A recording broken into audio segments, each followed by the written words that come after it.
ባለፈው ከፎይ ጋር ስታወሩ በጣም አሪፍ ነበርና ግን ሰሞኑን የተፈጠረው ነገር ለምን እሱን ለማስገደል እንደሞከራች ማወቅ ፈልጌ ነው። ምን ሊያስገድል የሞከረው እንዲህ ያለ ሰው የለም። ያው ሰሞኑን እኮ ሊገደል ፈልጉ በቃ እሱን አስወጣውና እኔ ጥያቄ ያለኝ ምን አዳምጠኝ። ለምንድን ነው የሚወጣው? አስወጣው ምናምን ሳይሆን ሰሞኑን የተፈጠረ ነገር ስላለ ነው። በጣም አብሽር። ማንም እንዲያስገድል ያለ የለም። እባካችሁ እንዲህ አይነት ፖለቲካ አይስሩባችሁ። የምሬ ነው። ስለ ሃይማኖታዊ ነገር ትኩረት እንዳታደርጉና ራሳችሁን እንድትዘጉ የሚያደርጉባችሁ ጨዋታ ነው። ግልጽ ነው የምነግራችሁ። ገብታችኋል? ማን ሊያስገድል? አንድ ሰው ግደሉ የሚል የቁርአንና የሐዲስ እንትን የለም። ሊያስገድልም የሚልም የለም። ገብታችኋል? ግን ሰሞኑን ሲፎክሩበት ምናምን ነበርና የሆነ ሊገሉት ብለው ምናምን ነገር ነው ያለፈውና ብዙዎች ሲፎክሩ ነበር። በእናንተ ማለት ሙስሊም ነን ምናምን እያሉ ወይ እንገላለን ምናምን እያሉት ነበረ። የሚያደርግ ሰው ካለ ስህተት ነው። እገላለሁኝ ምናምን የሚል ሰው ካለ ማንንም ሰው ቢሆን እንዳታደርጉ። ይሄ ልጅ እኔ እንደው ወደ የሚበልጠናል እንደው እንደ ትልቅ ሰውነቱ አትወያይ አይደለም ውይይት ማድረግ ይችላል ማንኛውም ሰው ማለት ነው። ግን ቃላቶችን ምረጥና በስነ ስርዓት ቢናገር ማንኛውም ሰው ችግር የለም። ወሳቸዋል አይደለ? ቃላቶችን መርጠህ መናገር። ከኔ ጋር ምናልባት ሰምተው ሊሆን ይችላል ከዚህ በፊት ያደረገው እንትን ማለት ነው። በዛ የብልግና ቃላቶችን እየተናገረ ነው ተናግሮ የሄደው።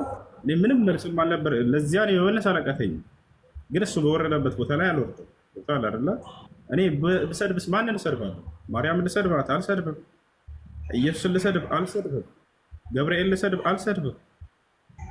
ሚካኤል ልሰድብ አልሰድብም። ማንኛውንም አልሰድብ። አብርሃምን ልሰድብ ነው? አብርሃምን ከሰደብኩ እኔ ከእስልምና እወጣለሁ። መሲሁን ከሰደብኩ ከእስልምና እወጣለሁ። ማርያምን ብሰድብ ከእስልምና ማንንም አንሳደብ። ጸጥ ብለን ነው ዝም የምንለው። የምንሰድባቸው አካሎች አይደሉምና መጽሐፍ ቅዱስ ላይ የተገለጹት ታችኋል አይደለ?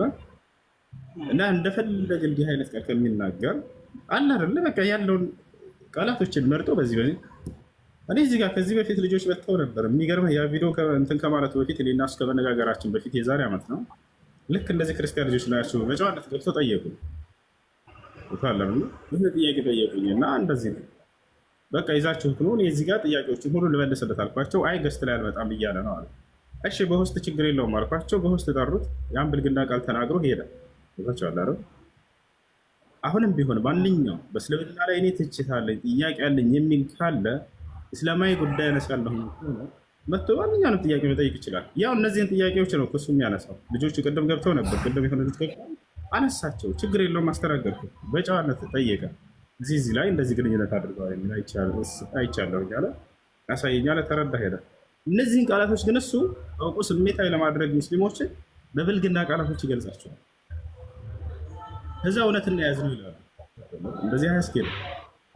እኛ መሲሁ እንደዚህ ብለን ጥርግርግ አድርገን ብንሰድብ ጥሩ አይሆንም ነበር። እንዳንሰድብም ከነቢያቶች መካከል አንድ ነቢይ ነው። ነቢይ ባይሆንም ራሱ መስደብ ተገቢ አይደለም። አላህ ሱብሓነሁ ወተዓላ በቁርአን ላይ ወቁሉ ሊናሲ ሑስነን ይላል። ለሰው ሁሉ መልካም ንግግርን ተናገሩ ይላል። ወላ ተስተዊ ልሐሰነቱ ወላ ሰይአ ኢድፈዕ ቢለቲ ሂየ አሕሰን ፈኢዘ ለዚ በይነከ ወበይነሁ ዐዳወቱን ከአነሁ ወልዩን ሐሚም ይላል። መጥፎ ባህሪና ጥሩ ባህሪ መጥፎ ባህሪ ይዞባችሁ የመጣን ሰው እናንተ በጥሩ ባህሪ መልሱት ይላል ነቢያችን ሰለላሁ ዐለይሂ ወሰለም። ወላ ተሱበነ አሐደን ይላሉ። አንድንም ሰው እንኳን ቢሆን እንዳትሰድቡ ይላሉ። ወየቁሉ ነቢዩ ሰለላሁ ዐለይሂ ወሰለም ለይሰ ልሙእሚኑ ቢጣዓን ወላ ቢልለዓን ወላ ቢልፋሒሽ ወላ ቢልበዚእ። ሙስሊም ክፉ ቃል ተናጋሪ አይደለም። ሙስሊም ዘላፊ አይደለም። ሙስሊም ተራጋሚ አይደለም እያሉ ይናገራሉ። ስለዚህ እንዲህ አይነት ክፉ ቃላቶች ቢተውና ማማር መልካም ነው። ጥያቄ ያለ ይቀጥል።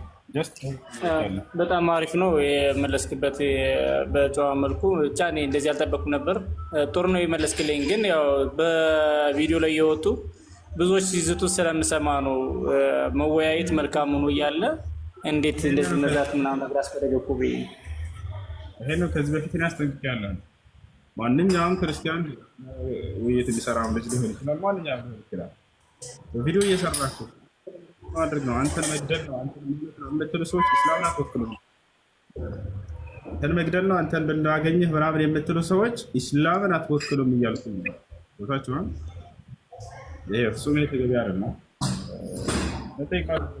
አመሰግናለሁ። ጥያቄ የነበረው ተሻለ